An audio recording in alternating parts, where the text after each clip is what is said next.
তাহলে কি বুঝাইছি, বামে যদি কোনো একটা গাড়ি দাঁড়ায়, এখন আপনি বাম থেকে টানা যাবেন।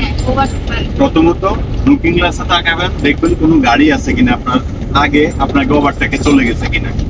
যদি এখানে আছে স্লো করে যাবেন, আর যদি এখানে নাই তাহলে ডাইন ইন্ডিকেটর দিয়ে আপনার ডাইন সাইড ব্যবহার করবেন। বুঝে গেছে?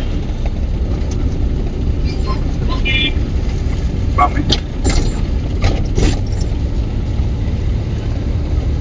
বামে বামে বামে বামে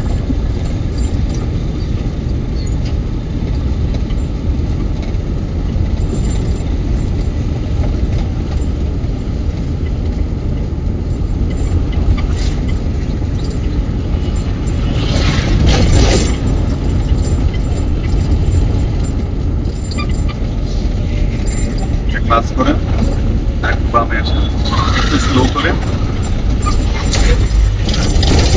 গিয়ার চেঞ্জ করেন, 2 নম্বর শর্টকাট।